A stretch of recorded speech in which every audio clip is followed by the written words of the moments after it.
Oke, yang pertama tuh ada faktor-faktor yang mempengaruhi pertumbuhan dan perkembangan individu. Dalam kehidupan anak ada dua proses yang beroperasi secara kontinu, yaitu pertumbuhan dan perkembangan. Kedua proses ini berlangsung secara interdependensi, artinya saling bergantung satu sama lain. Kedua proses ini tidak dapat dipisahkan. Nah, pertumbuhan adalah perubahan secara fisiologis sebagai hasil dari proses pematangan fungsi-fungsi fisik yang berlangsung secara normal pada anak yang sehat dalam perjalanan waktu tertentu. Nah, pertumbuhan berkaitan dengan perubahan kuantitatif yang menyangkut peningkatan ukuran dan struktur biologis. Nah, hasil pertumbuhan ini juga berwujud bertambahnya ukuran-ukuran kuantitatif badan anak seperti besar, panjang, berat, dan kekuatannya. Makin sempurnanya sistem jaringan saraf dan perubahan-perubahan struktur jasmani lainnya. Selanjutnya nih ada perubahan-perubahan dalam pertumbuhan dan perkembangan. Perubahan-perubahan ini meliputi beberapa aspek, baik fisik maupun psikis. Perubahan tersebut terdiri dari 4 kategori utama, yaitu perubahan dalam ukuran, perubahan dalam perbandingan, perubahan dan yang terakhir untuk mengganti. Berbagai pengetahuan dapat diperoleh terutama dari lingkungan seperti pendidikan formal, nilai dan norma moral akan terasa semakin mengikat. Sebagai pedoman umum untuk remaja Indonesia dapat digunakan batasan usia 11 sampai 24 tahun dan belum menikah. Nah, pertimbangan-pertimbangannya adalah di mana usia 11 tahun adalah usia di mana pada umumnya tanda-tanda seksual. Di banyak masyarakat Indonesia, usia 11 tahun sudah dianggap akil balik, baik menurut adat maupun agama, sehingga masyarakat tidak lagi memperlakukan mereka sebagai anak-anak. Nah, pada usia tersebut mulai ada tanda-tanda penyempurnaan perkembangan seperti tercapainya identitas. Selanjutnya, batas usia 24 tahun merupakan batas maksimal, yaitu untuk memberi peluang bagi mereka yang sampai pada batas usia tersebut masih menggantungkan diri pada orang lain, belum punya hak-hak penuh sebagai orang dewasa atau secara tradisi. Golongan ini cukup banyak terdapat di Indonesia nih, terutama di kalangan masyarakat kelas menengah ke atas yang mempersyaratkan berbagai hal seperti terutama pendidikan setinggi-tingginya untuk mencapai kedewasaannya. Karakteritis pertumbuhan dan perkembangan remaja.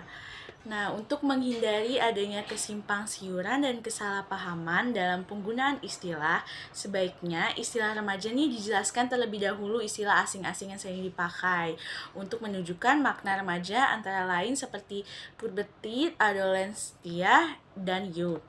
Nah, yang pertama dalam bahasa Indonesia sing pula nih dikatakan pubertas atau remaja istilah puberty, yang berarti usia kedewasaan atau the age of manhood.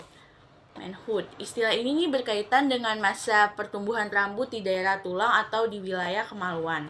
Penggunaan istilah ini lebih terbatas dan menunjukkan mulai berkembang dan tercapainya kematangan seksual ditinjau dari aspek biologisnya. Nah, kalau yang kedua ini ada istilah adolescentia, itu dari bahasa Latin yang artinya masa muda. Ini nih antara usia 12 sampai 22 tahun. Nah, untuk menghindarkan kesalahpahaman dalam penggunaan istilah pubertas dan adolescentia, akhir-akhir ini terlihat adanya kecenderungan untuk memberikan arti yang sama pada keduanya.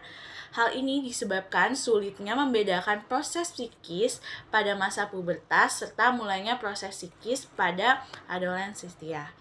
Di Indonesia, baik istilah pubertas maupun adoleskensia ini dipakai dalam arti umum dengan istilahnya tuh sama, yaitu tuh remaja artinya. Remaja itu tuh sulit didefinisikan secara mutlak. Oleh karena itu, kita harus mulai mencoba memahami remaja dari berbagai sudut pandang. Antara lain tuh menurut hukum, perkembangan fisik, WHO, psikologi, dan pengertian remaja menurut pandangan masyarakat Indonesia. Sekian dari saya, terima kasih. Oke, selanjutnya kita akan membahas aspek-aspek pertumbuhan dan perkembangan. Pertama itu ada pertumbuhan fisik, pertumbuhan sebelum lahir. Manusia itu ada dimulai dari suatu proses pertumbuhan atau pertemuan sel telur dan sel sperma yang membentuk suatu sel kehidupan yang disebut dengan embrio. Embrio manusia yang telah berumur 2 bulan atau berukuran sekitar 2,5 cm dan disebut dengan janin atau fetus. Nah, setelah 3 bulan, janin atau fetus tersebut telah berbentuk menyerupai bayi dalam ukuran yang kecil. Masa sebelum lahir merupakan pertumbuhan dan perkembangan manusia yang sangat kompleks karena merupakan awal terbentuknya organ-organ tubuh dan seterusnya. Jaringan-jaringan saraf yang membentuk sistem lengkap pertumbuhan dan perkembangan janin berakhir pada saat kelahiran, dan kelahiran tersebut adalah pertanda kematangan biologis dan jaringan saraf masing-masing komponen biologis dan telah mampu berfungsi secara mandiri. Nah, yang selanjutnya ini ada aspek selanjutnya, yaitu pertumbuhan setelah lahir. Pertumbuhan fisik manusia setelah lahir merupakan kelanjutan pertumbuhannya sebelum lahir. Proses pertumbuhan fisik manusia berlangsung sampai masa dewasa. Pertumbuhan fisik anak dibagi menjadi 4 periode utama. 2 periode ditangani dengan pertumbuhan yang cepat dan 2 periode lainnya dicirikan oleh pertumbuhan yang sangat lambat. Pada akhir tahun pertumbuhan, seorang bayi memperlihatkan tempo yang sedikit lambat dan kemudian menjadi stabil sampai anak memasuki tahap kematangan kehidupan seksualnya. Hal ini dimulai ketika anak berusia 8-12 tahun. Mulai saat itu sampai anak berumur 15 atau 16 tahun, pertumbuhan fisiknya akan cepat kembali dan biasanya masa ini disebut pertumbuhan pubertas. Periode ini kemudian disusul dengan periode tenang kembali sampai ia memasuki tahap dewasa. Lalu selanjutnya ada aspek intelek. Intelek atau daya pikir berkembang sejalan dengan pertumbuhan saraf otak. Karena pikiran pada dasarnya menunjukkan fungsi otak, maka kemampuan intelektual yang lazim disebut dengan istilah lain kemampuan berpikir dipengaruhi oleh kematangan otak yang mampu menunjukkan fungsinya secara baik. Perkembangan lebih lanjut tentang pengembangan intelek ini ditunjukkan pada perilaku, yaitu tindakan menolak dan memilih sesuatu.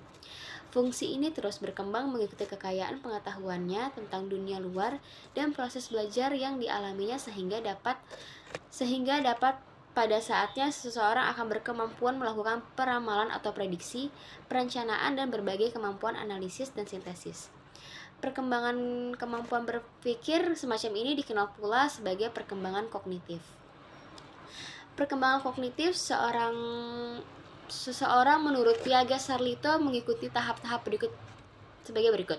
Yang pertama itu ada tahap pertama masa sensori motor dari umur 0,0 sampai 2,5 tahun.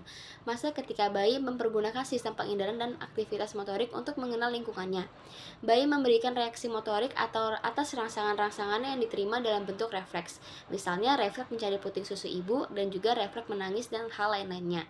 Lalu di tahap kedua, masa pra-operasional dari umur 2 tahun sampai dengan 7 tahun. Ciri khas masa ini adalah kemampuan anak menggunakan simbol yang mewakili suatu konsep. Misalnya kata pisau plastik, kata pisau atau tulisan pisau sebenarnya mewakili makna benda yang simbolik ini memungkinkan anak sesungguhnya. Kemampuan simbolik melakukan tindakan-tindakan yang berkaitan dengan hal-hal telah lewat. Misalnya seorang anak yang pernah melihat dokter berpraktik akan dapat bermain dokter-dokteran. Lalu selanjutnya ada tahap ketiga, yaitu masa konkreto preparasional dari umur 7 tahun sampai 11 tahun. Pada tahap ini anak sudah dapat melakukan berbagai macam tugas yang konkret. Anak mulai mengembangkan 3 macam operasi berpikir, yaitu identifikasi yang juga disebut dengan mengenali sesuatu, lalu negasi yaitu mengingkari sesuatu, lalu ada reprokasi, mencari hubungan timbal balik antara beberapa hal. Lalu yang terakhir ada tahap keempat, masa operasional dari umur 11 tahun sampai dengan dewasa. Dalam usia remaja dan seterusnya, seorang sudah mampu berpikir abstrak dan hipotesis. Pada tahap ini, seseorang sudah memperkirakan apa yang mungkin terjadi. Ia dapat mengambil kesimpulan dari suatu pertanyaan. Remaja ditinjau dari faktor sosial psikologis.